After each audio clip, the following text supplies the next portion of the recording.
ഒരു അധ്യാപകനല്ല, വെറും ഒരു മെഷീൻ മാത്രമാണ്. ഇതിനെക്കുറിച്ച് പറയുന്നത് തന്നെ മെഷീൻ ലേണിംഗ് എന്നാണ്.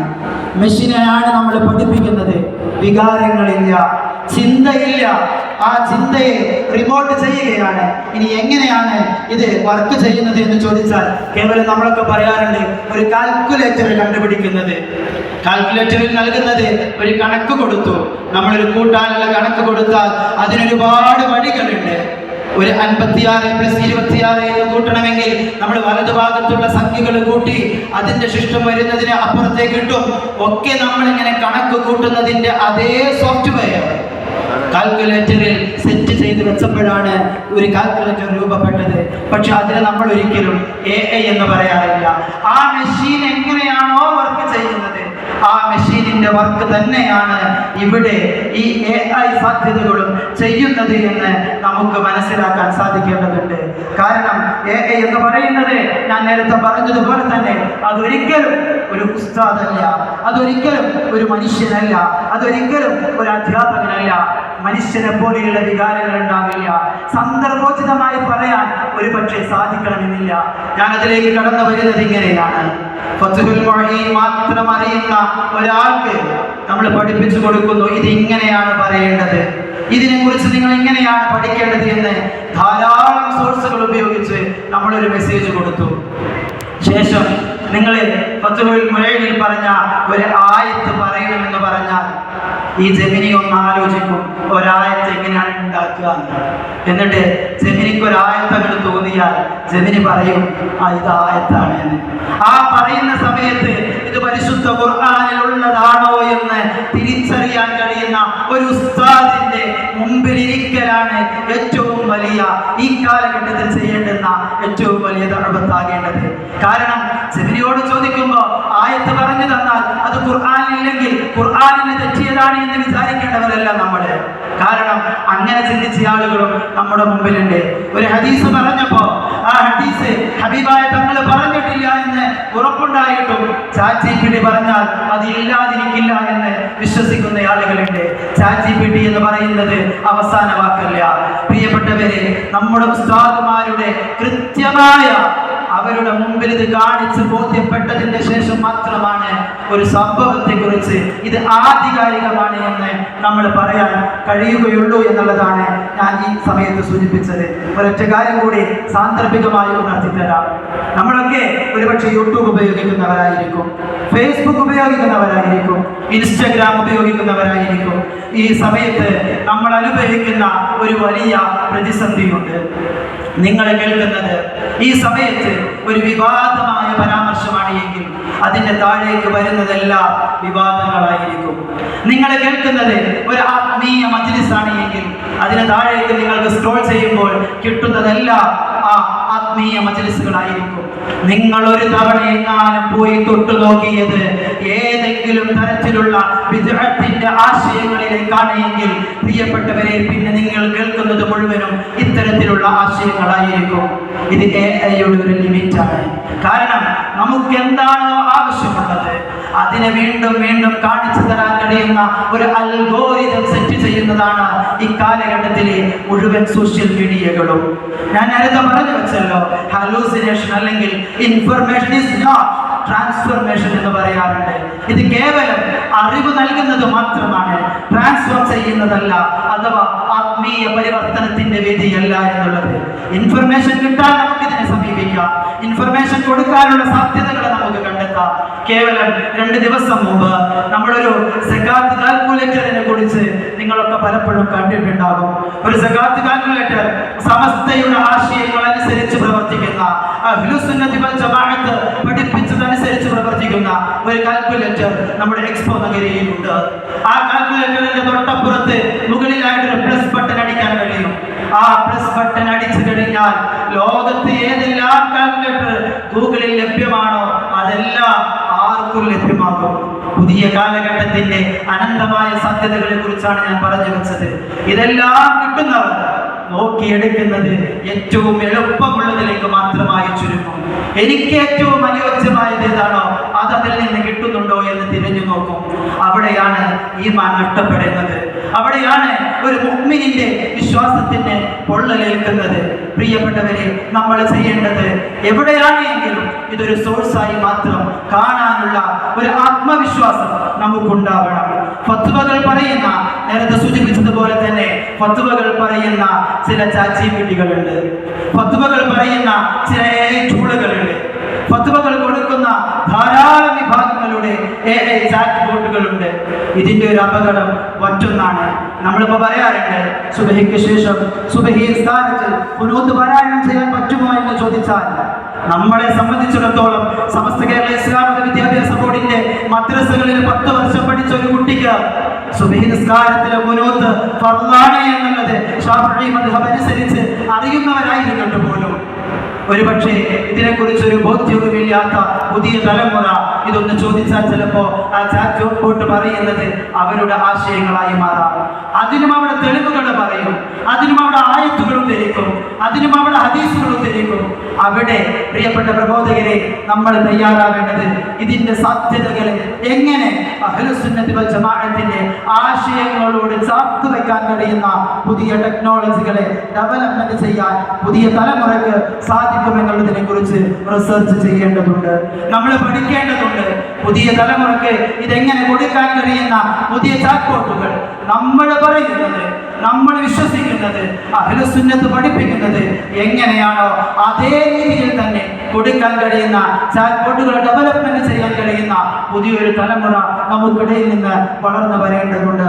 യൂട്യൂബിലേക്ക് ചാനലിലേക്ക് പോകുമ്പോൾ അരുത്, ഇത് തെറ്റാണെന്ന് പറഞ്ഞു കൊടുക്കാൻ കഴിയുന്ന, അതിന് പകരം വെക്കാൻ കഴിയുന്ന ഒരു നല്ലൊരു ചാനൽ അപ്പുറത്തുണ്ടാവേണ്ടതുണ്ട്. ഇൻസ്റ്റഗ്രാമിലെ ഒരു സ്റ്റോറി കാണുമ്പോൾ ഈ സ്റ്റോറി അല്ല യഥാർത്ഥ ഇസ്ലാമിന്റെ മുഖമായി വരുന്ന സ്റ്റോറി, നിങ്ങൾക്ക് വേറെ വരാനുണ്ട് എന്ന് കാണിച്ചു കൊടുക്കാൻ കഴിയുന്ന മറ്റൊരു സ്റ്റോറി അപ്പുറത്ത് വരേണ്ടതുണ്ട്. ഇല്ലെങ്കിൽ ഇതിന്റെയൊക്കെ വിപത്ത് ഭാവിയിൽ ഇന്ന് നമ്മൾ കാണുന്നതിനേക്കാൾ മഹാഭീകരമായിരിക്കുമെന്ന് മാത്രം ഈ സമയത്ത് ഞാൻ സാന്ദർഭികമായി സൂചിപ്പിക്കുകയാണ്. പ്രിയപ്പെട്ടവരെ, ഞാൻ വീണ്ടും അവസാനിപ്പിക്കുകയാണ്.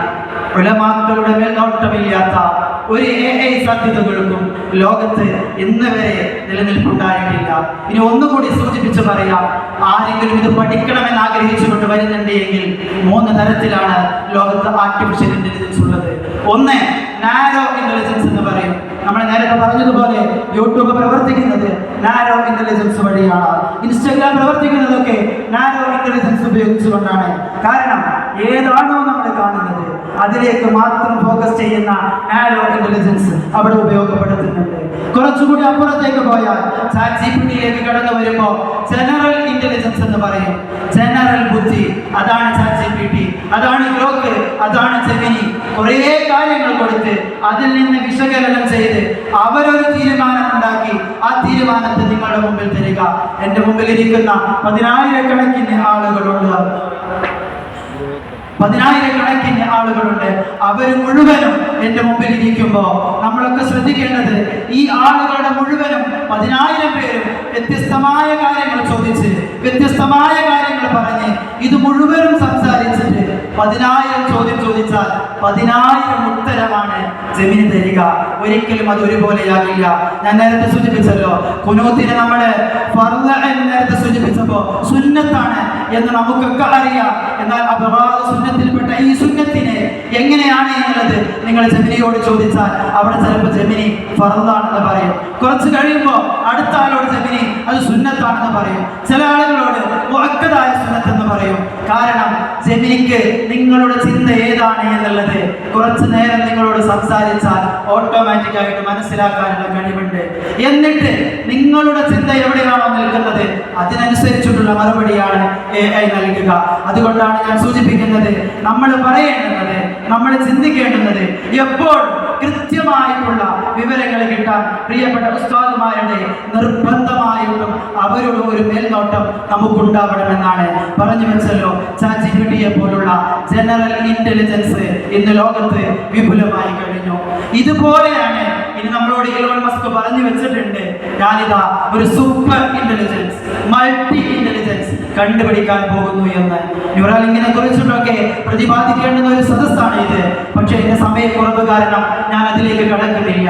കാരണം ഒരു മനുഷ്യന്റെ തലച്ചോറിനകത്തേക്ക് ഒരു മുടിനാരിനെ നിങ്ങൾ കീറിയെടുത്തിട്ട് അതിനെയും 10,000 കഷ്ണങ്ങളാക്കി ഒരു ഇലക്ട്രോണിന്റെ വലിപ്പത്തിലുള്ള ഒരു ഇലക്ട്രോൺ മാത്രമാക്കിയിട്ട് നിങ്ങളുടെ തലച്ചോറിലേക്ക് കടത്തിവിട്ടാൽ ലോകത്ത് എവിടെ നിന്നും നിങ്ങളോട് സംസാരിക്കാൻ കഴിയുന്ന മൊബൈൽ ഫോൺ പോലെ നിങ്ങൾക്ക് സ്വയം ചിന്തിക്കാൻ കഴിയുന്ന ഒരു ഇന്റലിജൻസ് സംവിധാനമായി കൊണ്ടൊക്കെ ലോകത്ത് പലതും വരാനിരിക്കുന്നു എന്ന് സൂപ്പർ ഇന്റലിജൻസിനെ കുറിച്ച്, മൾട്ടിപ്പിൾ ഇന്റലിജൻസിനെ കുറിച്ച് ലോകം ചർച്ച ചെയ്തുകൊണ്ടിരിക്കുകയാണ്. അവിടെയാണ് നമ്മളിപ്പോൾ സംസാരിച്ചു കൊണ്ടിരിക്കുന്നത്. കാരണം ലോകത്ത് മുഴുവൻ തലമുറയും അതിലേക്ക് കടന്നു പോകും. ലോകത്തെ മുഴുവൻ ആളുകളും അവിടേക്ക് എത്തിച്ചേരും. അവിടെ ഇതിന്റെ സാധ്യതകളെ പരമാവധി ഉപയോഗപ്പെടുത്താൻ കഴിയുന്ന ഏറ്റവും കൃത്യമായ, ഏറ്റവും എവിഡൻസുകളെല്ലാം വളരെ ട്രൂത്ത്ഫുള്ളായി, സത്യസന്ധമായി ഉസ്താദുമാരിൽ നിന്ന് കിട്ടി അവരുടെ ആശീർവാദത്തോടുകൂടെ അവർ പറഞ്ഞു പഠിപ്പിച്ചു തന്നതോടുകൂടെ അതുപോലെ തന്നെ പറഞ്ഞു പഠിപ്പിക്കാൻ കഴിയുന്ന വലിയ സംവിധാനം നമുക്കുണ്ടാവേണ്ടതുണ്ട്. പ്രിയപ്പെട്ടവരെ, മതപരമായ കാര്യങ്ങളിൽ AI നൽകുന്ന മറുപടികളെ അന്തിമമായി കാണുന്നത് അപകടമാണെന്ന് സൂചിപ്പിക്കാനാണ് ഇത്രയും ഞാൻ പറഞ്ഞു വെച്ചത്. സമസ്ത കേരള ജംഇയ്യത്തുൽ ഉലമയെ സംബന്ധിച്ചിടത്തോളം, സമസ്ത കേരള ജംഇയ്യത്തുൽ ഉലമയുടെ ആശയങ്ങളെ സംബന്ധിച്ചിടത്തോളം 100 വർഷങ്ങൾക്ക് മുമ്പ് എന്തൊരു അടിസ്ഥാനം വെച്ചുകൊണ്ടാണോ നമ്മൾ തുടങ്ങിയത് അവിടേക്ക് തന്നെയാണ് ഇനിയും നമ്മൾ എത്തിച്ചേരാനിരിക്കുന്നത്. കാരണം കേവലം ആളുകൾ പറയുന്നത് പോലെ ഇതിനൊരു 2 വശങ്ങളുണ്ട്. ഒന്ന് തർബിയത്തിന്റെ വശമാണ്.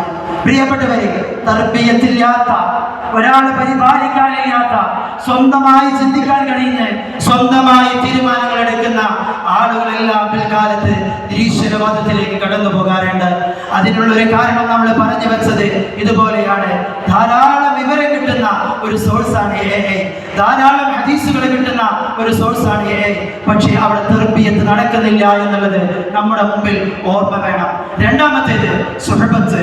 പ്രിയപ്പെട്ടവരെ, ഒരു ഉസ്താദിന്റെ കീഴിൽ 10-12 വർഷം ഇരുന്ന് പഠിച്ചതിന്റെ ശേഷം നമ്മൾ ഒരു വലിയ സ്ഥാപനത്തിൽ പോയി ബിരുദവും കരസ്ഥമാക്കിക്കൊണ്ട് നമ്മൾ ദഅവത്തിലേക്ക് ഇറങ്ങുന്ന രീതിയിലല്ല AI-യുടെ ദഅവത്ത് ലോകത്ത് നടക്കുന്നത്.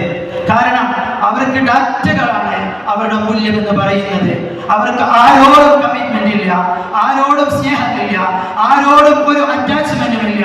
കിട്ടുന്ന ഡാറ്റകളെ അവർ തന്നെ പ്രോസസ് ചെയ്തുകൊണ്ടാണ് തീരുമാനങ്ങൾ എടുക്കുന്നത്. അതുകൊണ്ട് തന്നെ സുഹബത്തില്ലാത്ത, തർബിയത്തില്ലാത്ത ഏത് തരത്തിലുള്ള AI ദഅവത്തുകളും ഭാവിക്ക് ദോഷം ചെയ്യുമെന്നുള്ളത് നമ്മൾ ഓർത്തു വെക്കേണ്ടതുണ്ട്. ഒരു വഴിവിളക്കായി ഒരു പക്ഷേ നമുക്കതിനെ കാണാം, അതിനെ ഒരു മാതൃകയായി നമുക്ക് കാണാം.